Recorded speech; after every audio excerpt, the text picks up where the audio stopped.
From the National Newsroom of the Canadian Press, I'm Jason White. British police say they believe the man responsible for today's deadly attack at a synagogue in Manchester was a 35-year-old British citizen of Syrian descent. He was shot and killed by police. Today's attack killed 2 people and seriously wounded 4 others. Police have called it an act of terrorism and say 3 people have been arrested. The federal government is launching a new procurement agency to overhaul the way the military buys its equipment. Secretary of State for Defense Procurement, Stephen Furr, will oversee the new Defense Investment Agency. We are going to deliver as quickly as we possibly can using best practices in procurement.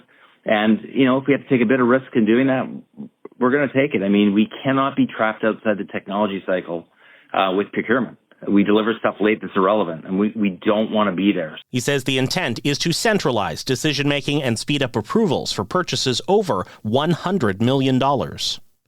Alberta Health Minister Adriana LaGrange says the province has recorded its first measles death of this year. LaGrange says a child born prematurely died after the mother contracted measles during pregnancy. She calls the news heartbreaking and says anyone planning a pregnancy should get vaccinated beforehand. It comes after Ontario reported in June that a premature baby infected with measles had died. In July, Alberta recorded the most measles cases in North America on a per capita basis. The province's website says there have been a little more than 1,900 cases since January, with 152 hospitalizations. Aaron Sousa, The Canadian Press, Edmonton.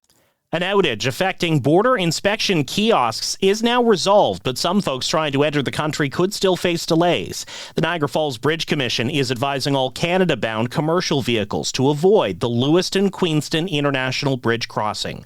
The commission says delays resulting from the kiosk outage earlier today are behind the ongoing delays and long lines on the American side of the border.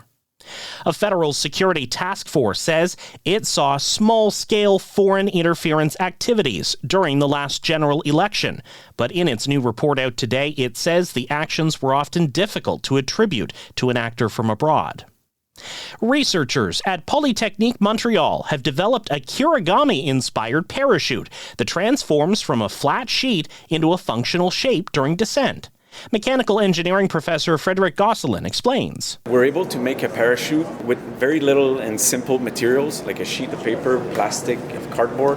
So we can make parachutes that are cheap to make, but also they could be recyclable, reusable, or even biodegradable. He says that could offer low-cost solutions for humanitarian airdrops and scientific exploration.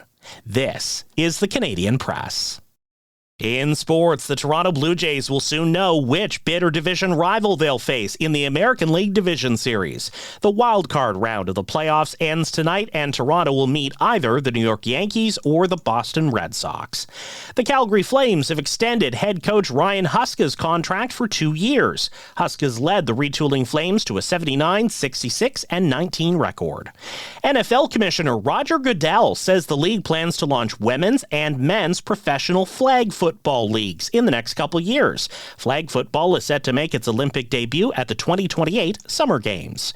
And the Northern Super League's new championship trophy honors one of Canada's soccer greats. The Diana B. Matheson Cup was unveiled by the league today and will be handed out for the first time in November. Matheson was the driving force behind the foundation of the Canadian Women's Professional League after a stellar career with the senior national team. From the Canadian Press, I'm Jason White. Thanks for listening. Don't forget to follow and subscribe.